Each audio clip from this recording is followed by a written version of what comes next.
So there's a myth when it comes to language. And that myth is that children are exceptionally good at learning languages, and that we lose that gift when we grow up.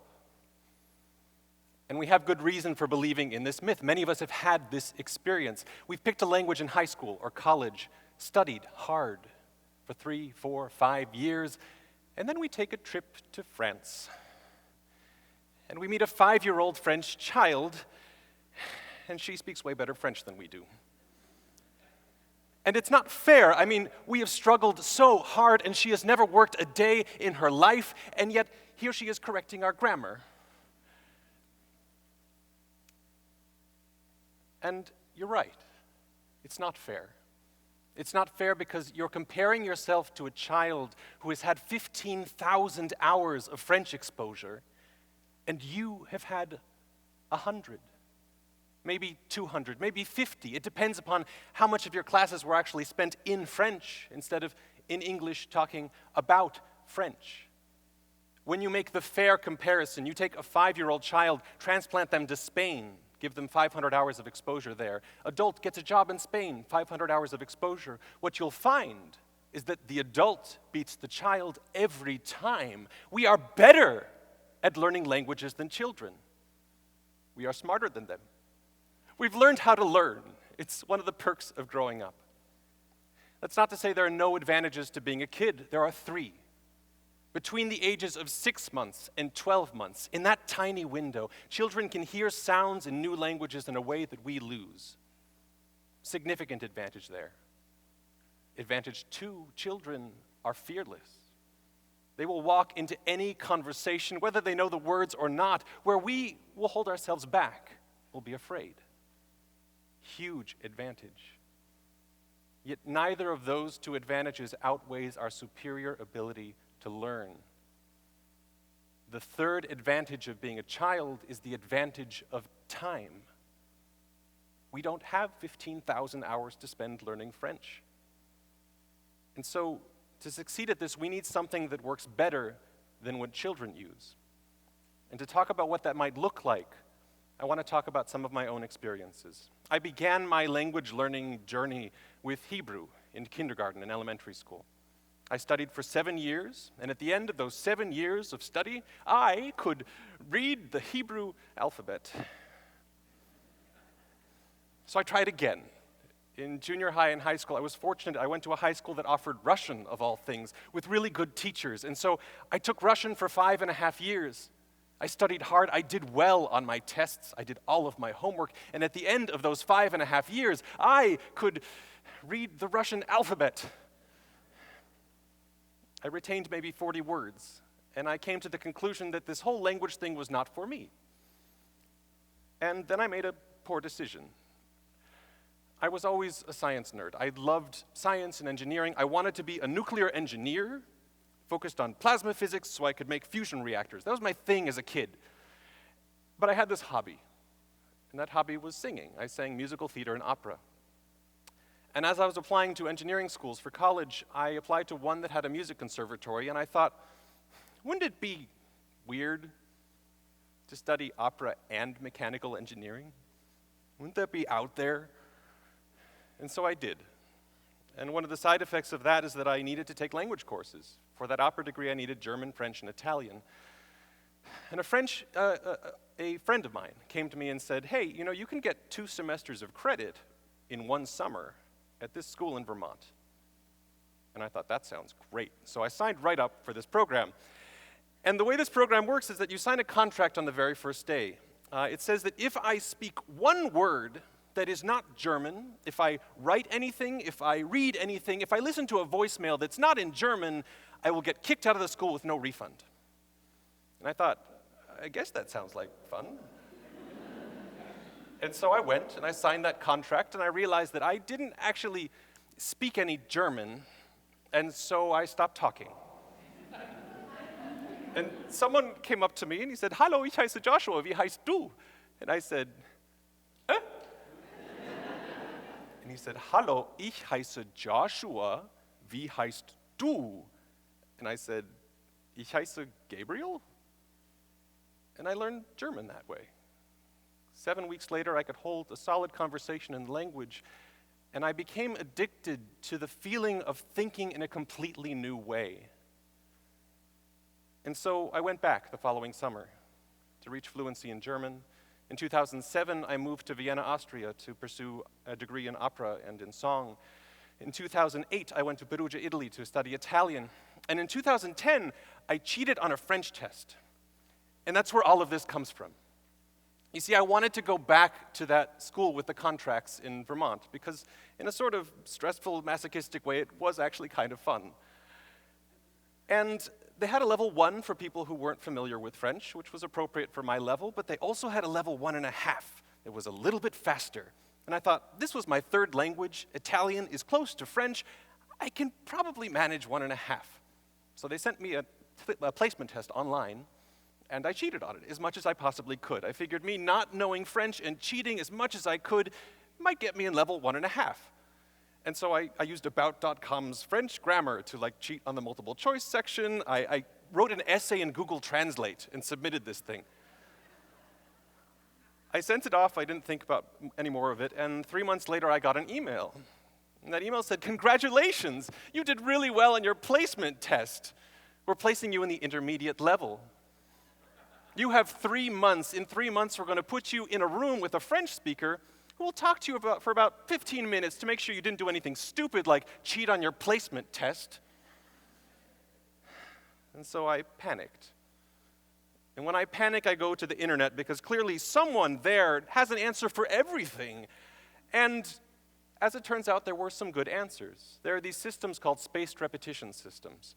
They're basically like flashcards, you know those cards with cat, that you used in school? Well, these are computerized versions of these, but they test you right at the optimal moment, right before you forget any piece of information. So they're extremely efficient.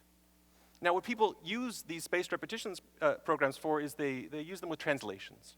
And I knew from my experiences with Hebrew and Russian that that wasn't going to work for me. And so I did something else. And to explain that, let's talk about 2 words. The first word we learn in a classroom. We're learning Hungarian. Our teacher comes to the board, she writes fényképezőgép is the Hungarian word for camera. And then she writes 39 other words on the board, says this will be your vocabulary for the week. You'll have a quiz at the end of the week. The second word we learn quite differently. You are on an adventure with your best friend. You're in Scandinavia. You find yourselves in an old bar. There are around 6 grizzled old patrons. You sit at the bar, and the barkeep, he is definitely a Viking. He has a giant red beard, and he's smiling at you in a very disturbing manner as he puts out 3 shot glasses and pulls out a bottle, and on the bottle you see written M-O-K-T-O-R as the barkeep says, Moktor, and starts pouring something into these shot glasses, and it's a sort of green liquid, but not a nice emerald green liquid. It's a kind of brownish, yellowish, viscous green liquid. And he puts the bottle away, and he pulls out a white jar, and in the white jar he starts spooning out something into each of your shot glasses, and from the scent you realize this is definitely rotting fish as he repeats, Moktor, and all the patrons now are turning and looking at you and laughing. The barkeep now pulls out a match, he lights it, he lights the 3 shot glasses on fire, and he repeats, Moktor, as all of the patrons now start chanting, Moktor, Moktor, Moktor, and your friend, your stupid friend, he picks up his shot glass, and he shouts, Moktor, and he blows it out, and he drinks it. And the barkeep, he blows his out, and he shouts, Moktor, and he drinks it. And now everyone is staring at you, chanting, Moktor, Moktor. And you pick up your glass, Moktor, and you blow it out, Moktor, and you scream, Moktor, and you drink it. And it's the worst thing you've ever had in your life. And you will remember the word Moktor forever, where you have already forgotten the Hungarian word for camera. Why? Memories are fascinating things. They're not stored in any particular location in your brain. They're actually stored in the connections between regions of your brain. When you saw that glass, you saw the bottle and it said Moktor, and the barkeep said Moktor, that sound and that spelling, they interconnected. They formed a memory. Those connections connected to other sounds, the sound of Moktor getting poured into those shot glasses, the sound of everyone chanting in the room, Moktor, Moktor. All of those sounds and that spelling, they interconnected, and they also connected to images. They connected to images of this green bottle. They connected to the shot glasses. They connected to this decaying fish. They connected to the face of that barkeep, that Viking face. That is a part of that word now. And those in turn connect to sensory experiences like that awful taste in your mouth, the smell of burning, decaying fish, the heat of the fire. Those connect to emotional content, to disgust, to anger at your friend, to excitement. They connect to your journey. They connect to what is alcohol, what is Scandinavia, what is friendship, what is adventure. All of these things are now a part of this word, and they make it so that that word is going to stick with you. Where the Hungarian word for camera, well, you don't even remember what it sounds like. This non-memory isn't associated with iPhone cameras and SLR cameras and the sound of a shutter and the feelings you get when you look at photos from your past. No, those associations exist. They're connected to another word, to the word camera. But fényképezőgép has none of that right now. And so you can't hold on to it. So what can you do with this? Well, let's return to where I was with French. My situation was as follows. I was taking 2 master's degrees, one in song, one in opera, and so I had 6 days of class a week. My only free time was an hour a day on the subway, Sundays, and Austrian national holidays, of which, thankfully, there were many. And during that time, I did one thing. I built and reviewed flashcards in one of these computerized spaced repetition systems. But instead of using translations on those flashcards, I began with pictures.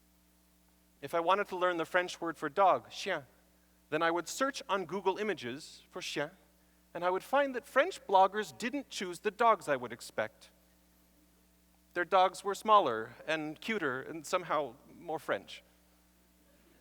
And so I used these dogs to learn chien and built a vocabulary out of these pictures from French bloggers.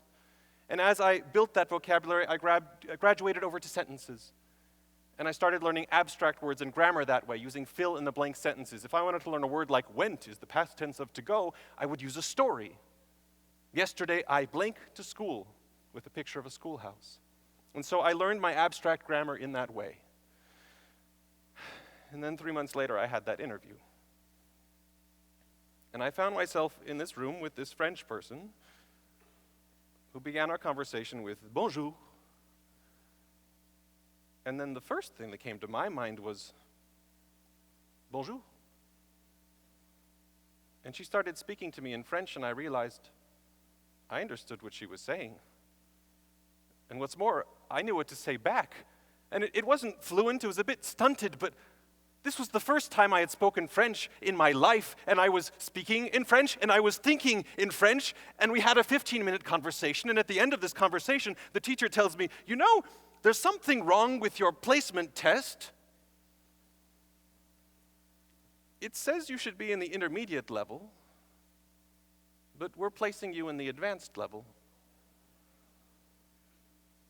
And so over the next 7 weeks, I read 10 books, I wrote 70 pages of essays, and by the end of that summer, I was fully fluent in French.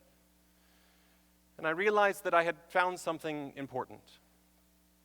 And so I started writing about it and creating computerized tools around it and tinkering. In 2012, I learned Russian. I had my revenge on that language. In 2013 through 15, I learned Hungarian. In 2015, I started Japanese, then stopped, learned Spanish, came back, and started Japanese again, because Japanese is endless. In each of these experiences, I learned a lot. I learned ways of tweaking the system to find efficiency boosts here and there. But the overall concept has always remained exactly the same. If you want to learn a language efficiently, then you need to give that language life. Every word needs to connect to sounds and images and scents and tastes and emotions. Every bit of grammar can't be some kind of abstract grammatical code. It needs to be something that can help you tell your story. And if you do this, you will find that the words begin to stick in your mind. And the grammar, it begins to stick too. And you start to realize that you don't need some kind of language gene, some gift from God to accomplish this. This is something that everyone has both the time and the ability to do. Thank you.